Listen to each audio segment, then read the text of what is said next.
So my name is Jason Janis. I'm going to be 53 this April. Flashing lights cut through the night as paramedics fought to keep Officer Michael Reyes alive, ironically in the back of his own ambulance. A single bullet to the head should have ended everything. But as his heart flatlined and the world slipped away, Michael didn't meet death. He met something far more powerful. What he saw beyond the veil shattered everything he thought he knew about love, life, and purpose, and it sent him back with a mission that would change countless lives. Hold on a minute. If you have not subscribed to our channel, do well to subscribe, like, comment, and share videos of this channel. And don't forget to turn on the notification bell. My name is Michael Reyes. I'm a paramedic, or I was before everything went dark. The last thing I remember was the call, a simple domestic.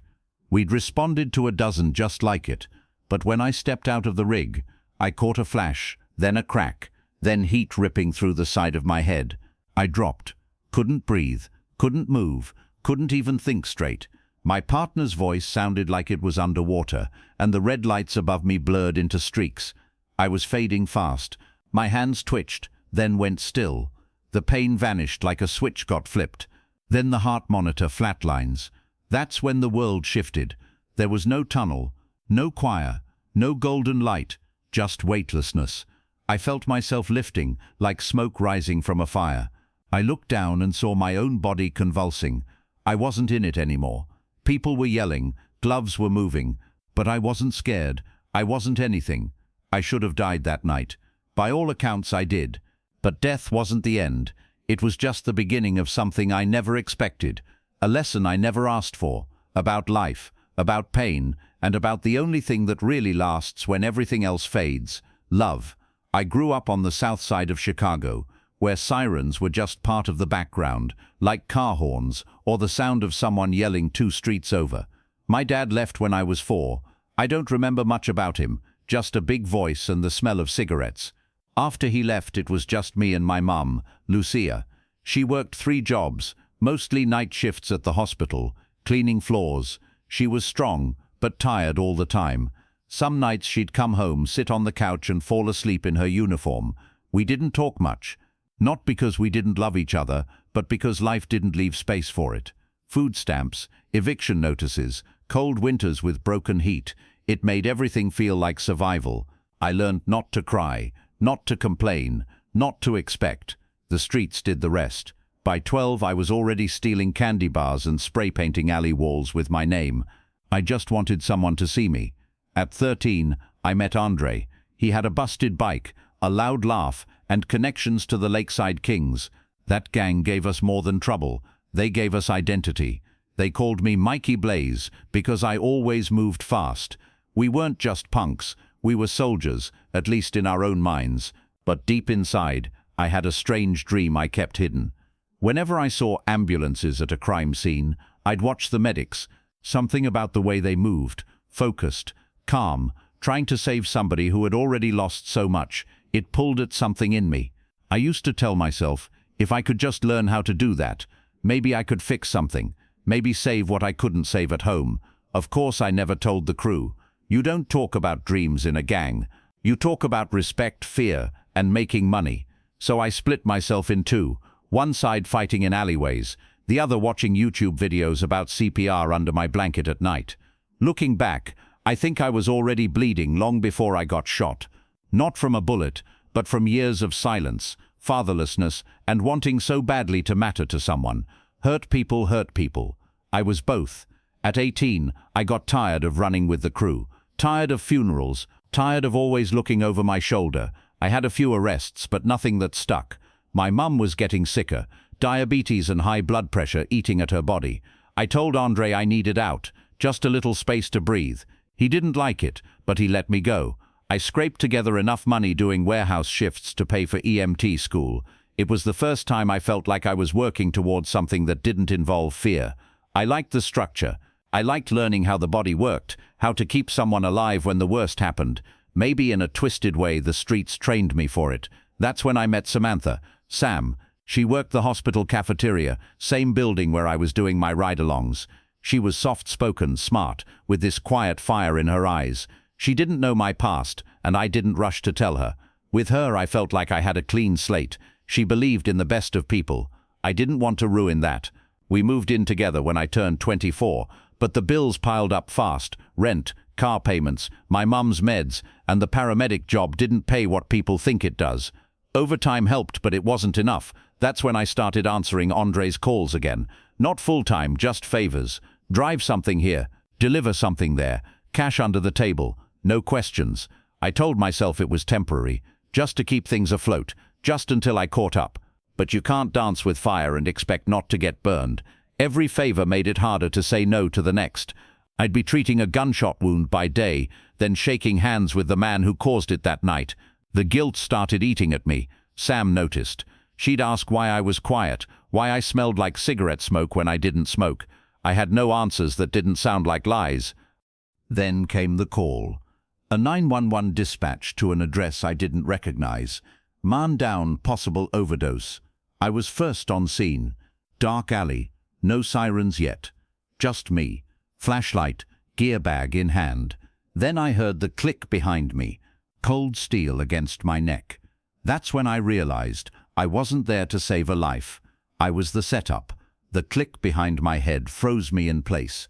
I turned slowly, just enough to catch the outline of a man stepping from the shadows.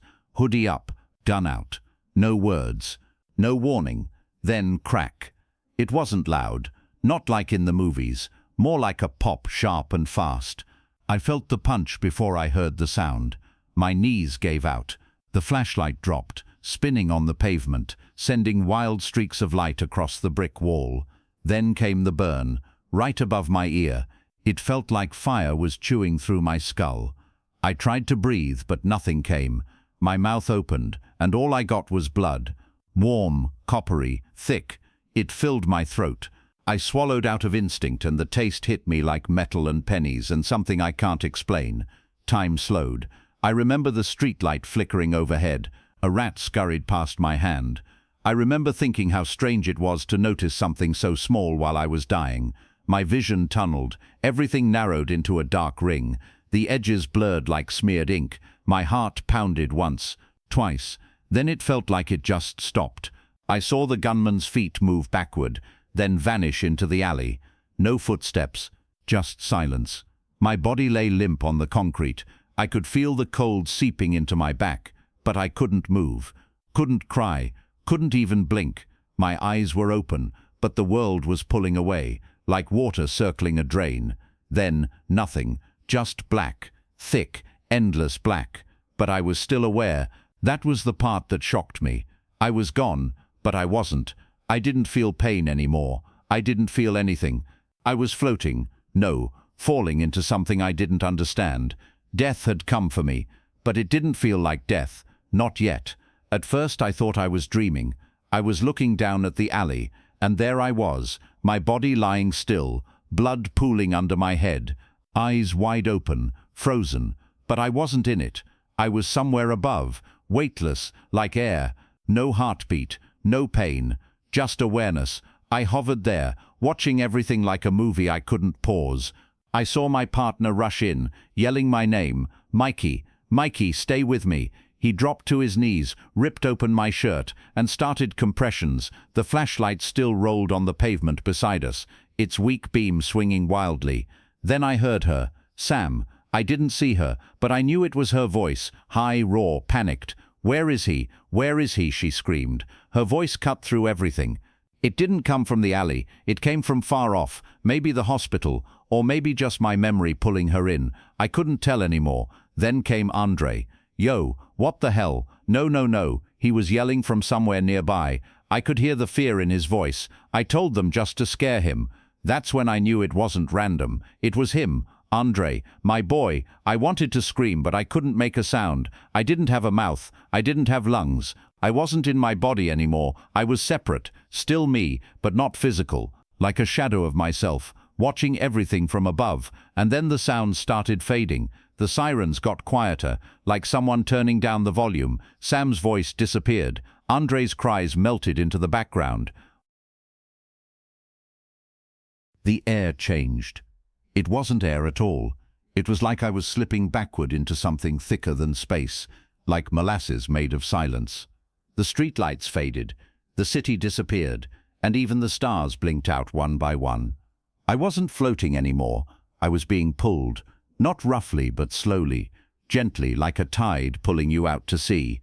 And there was no fear, no panic, just this strange sense that something much bigger than me had taken over, and I wasn't going to stop it. I hung suspended in that dark nothing. Then the darkness peeled back like a curtain. Suddenly I was standing in the middle of a great round room made of light, walls, floor and ceiling all alive, swirling, transparent and bright. Scenes from my life floated around me in a full circle, like holograms projected on invisible glass. I could turn my head and see age 4, age 10, age 22, all at once. No narrator, no judge in black robes, only a presence beside me, silent but overwhelming, guiding without words. The first image came forward.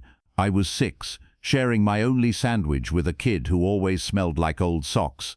I had forgotten that moment, yet the light around the scene flared warm, and I felt joy bloom inside me. Then the scene dissolved, and another replaced it. Me, 13, laughing when some older boys shoved a blind man off the bus step. I hadn't laid a hand on him, but my laughter echoed. The light dimmed. A cold ache pricked my chest. I felt the hurt I'd helped cause. On and on it went, rapid yet crystal clear. Tiny kindnesses I'd dismissed glowed like sparks in dry grass. Holding the elevator for a nurse with overflowing trays, leaving an extra blanket for a freezing patient even after my shift. Each act radiated warmth that wrapped around me like a blanket I didn't know I'd need. Then the cruelties came. Calling my mother lazy behind her back because she fell asleep during my high school graduation speech, mocking Sam's fear of thunder, shoving some skinny kid against a locker just to look tough. Harmless, I'd thought. From this angle, they weren't harmless at all. I felt every bruise I'd left on others, every tear I'd caused. It wasn't punishment, more like perfect empathy. Their pain slid into my own heart and stayed there. I tried to look away, but nothing could be hidden here. Even thoughts flashed. Jealousy at a co-worker's promotion, lustful glances, silent grudges. Some lasted a second, some clung like tar. The metric was always the same, love present or love missing. At the center of it all I saw my mother, working late, counting coins for rent. I saw myself ignoring her call because I was busy playing cards with the crew. Love withheld left shadows. Then the present spoke without words, only feeling. Love is the currency of eternity. Every choice either deposits or robs. I felt both riches and debt inside my chest. And in that moment I knew my future, if I returned, had to be about love alone. The life scenes melted away like morning frost, and a soft glow rose beneath my feet. It was not a beam or a door. It was more like dawn itself had decided to flow upward, folding me into its warmth. The glow thickened until it felt liquid, as if I were standing waist-deep in a pool poured from sunrise. Golds drifted into ambers, ambers bled into rose, and every shade carried a sound, notes, the way a seashell hums when you press it to your ear. Then the ground fell out from under me. I did not drop. Gravity simply released its claim. I floated on that luminous tide, weightless as breath. Colors swirled in grand, slow circles, painting the air like orchestral music turned visible. Deep violets rumbled like cellos, while bright corals danced like flutes. At the center pulsed a white, so pure it contained every other color, the way silence can hold all songs. The light was warm, but not the warmth of July pavement or a hospital blanket fresh from the warmer. It was the warmth of being welcomed, the warmth of a mother's arms remembered from childhood, multiplied. It seeped through whatever I was now, spirit, soul, memory, and reached places my body had never held. Every hidden bruise on my heart softened and unknotted. I realized I was not alone.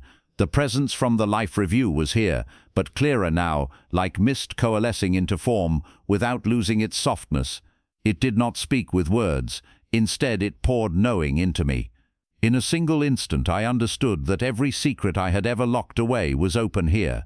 Every shameful corner lay uncovered, and yet the warmth did not retreat. I was known and still loved. The sentence came to me whole, glowing inside my chest. The light flowed closer, wrapping around me like a living robe. I could feel its texture, silken, endless, alive. It carried memories I had forgotten. My mother singing a lullaby in Spanish, the first time Sam touched my cheek, the smell of rain on broken asphalt after a long summer heat wave. Each memory returned, washed and enlarged, humming with significance I had missed the first time. I heard something too, a distant chorus, countless voices singing a single note that felt like both greeting and promise, vibrating through me until I could no longer remember what loneliness was.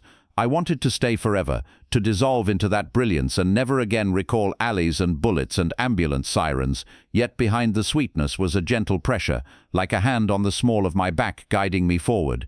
The presence was showing me that this ocean of warm light was home, but I still had unfinished lines to write in the smaller story called Earth. A question formed without grammar: will you carry this love back? I did not answer aloud, but my whole being felt the weight of yes. The light brightened, then thinned, as if satisfied. A current gathered under me, preparing to send me somewhere else. Before it did, I let myself sink one more time into that boundless warmth, drinking in the certainty that love was not a reward for good behavior. Love was the air of the real world, and I had finally tasted it. I drifted deeper into the light until distance meant nothing. Shapes of color folded around me like slow wings, and the presence settled beside my awareness. It did not tower, it companioned. I felt both knees high and ancient. I had one question squeezed in my chest, pulsing louder than all others. I formed it as thought, not sound. Why love? The presence answered, but not with sentences. First came the smell of fresh bread, steam rising. Then the picture of a baby's fingers curling around a father's thumb. Then the memory of my mother laughing at a joke I made before life grew heavy. Each image landed soft as snow and carried the same silent reply. Because love sustains. Still I asked again, but why make love the rule when hate seems to run the streets? A ripple passed through the light. I felt it rather than saw it, like a pebble dropped into still water, circles widening. Within those circles were scenes: a man frowning in traffic, a tiny wave, the wave touching his son that evening, harsh word, the son punching a classmate the next day, wider wave. Then the scene rewound. The man in traffic exhales instead, lifts a hand in apology, the wave becomes gentler, the son shares half a sandwich with that same classmate. The presence pressed the lesson against my skin. Every thought is a stone, every feeling creates a tide. I tried to argue. What about systems, guns, poverty? My doubts flashed like sparks. The presence showed a seed cracking open in dirt. No speeches, just the seed, the slow unfurling root, the green shoot rising through concrete. I understood. Love starts microscopic, but nothing stands against its persistence. I asked a final time, almost whispering inside myself, how do I carry this back when the world is knives and sirens? The answer came as warmth flooding outward from my center, as if my own being had become a hearth. I felt hands clasped, wounds bandaged, names remembered, meals cooked, stories listened to without interruption. None of it was dramatic. All of it was revolutionary. The presence let me feel the shockwaves of each small mercy spreading across neighborhoods, decades, generations, concentric rings of quiet change. Then a hush. I sensed a gentle seriousness, the way dawn waits before unveiling the sun. An insight settled. The measure of a life is not the size of its monuments, but the depth of its ripples. Your every secret thought, every fleeting glance, flows into the shared sea. I absorbed that truth until it hummed like blood in my ears. I realized the presence was handing the question back to me. Why love? Because love is the only force capable of surviving itself. Hate consumes the hater first. Indifference freezes both giver and receiver. Only love expands, feeding upon its own light. The presence receded just a breath, still near but allowing space for my reply. I answered without words, only intention. Yes, I will let stones fall gently. I will tend the ripples. The light quivered like a harp string plucked in approval. Then everything went still, as if the entire ocean of brightness held its breath, waiting for the next step of the story. A final image formed, a clear pond. Letters floated on its surface, THINK. Each letter dissolved and spread downstream, touching fish, reeds, clouds reflected above. I knew what it meant. Every thought is a seed. Guard them, nourish them, send only what you wish to see return, because return it will. I thought I would stay. The peace was too deep, too rich, like velvet for the soul. I didn't want to leave. I didn't want to go back to the noise, the chaos, the brokenness. I didn't want to wake up in pain, in a body ruined by a bullet. I didn't want to face the world I had helped hurt. Here, I was whole, free, but the presence stirred beside me again, and I felt a question move through me, soft as breath. Will you go back to finish the lesson of love? I didn't answer, not right away. Then came a vision. Not light this time, but real and raw. Lucia. She sat hunched on a hospital bench, hands clenched in her hair, her whole body shaking with sobs. Her lips moved in desperate prayer. I could hear her heart, louder than her words. Don't take him, please. Not Mikey. Not him. Not like this. My sister. My anchor. She had always believed there was still some good in me, even when I couldn't find it myself. Then I saw her future, if I stayed, the call she would receive, the silence that would follow, the empty holidays, the guilt, the ache that would never fully heal. The choice was mine, but it wasn't really. I whispered yes, not with joy but with surrender. The light pulled back like a tide. I fell, not down but inward, like being folded into myself. Then came the pain. My body returned like a fist. Searing heat exploded behind my eyes. I gasped, choked on a tube in my throat. My chest heaved. Machines beeped. A nurse shouted for help. I was back, and everything hurt. I woke in a flood of noise and flickering light. Tubes filled my mouth and nose. Tape pulled at the torn skin on my cheeks. A nurse leaned over me. Her eyes went wide when she saw mine open. "You're back," she whispered. She pressed a button. Alarms and footsteps followed. The doctor arrived, out of breath. He checked my pupils, my pulse, the stitched hole near my ear. He kept shaking his head. Later I heard him tell the night team, "This man shouldn't be conscious, let alone tracking." They spoke in low voices about swelling, memory loss, and odds that were still against me. Sam rushed in the next morning. Her face was blotched red from crying. She grabbed my hand so hard the IV line twitched. "I'm so sorry," she kept saying. "I asked you to take that shift. I should have been there." I squeezed her fingers and tried to smile through the stitches. I couldn't speak yet, but I mouthed 3 words, "Not your fault." She burst into tears anyway. Mum sat quietly by the window, rosary in hand, staring at me like I might vanish if she blinked. Every hour she touched my arm, just to be sure I was real. By the second day, a police officer stood guard outside my door. Word on the street said the Kings were hunting whoever shot their medic, but also wondering if I would talk.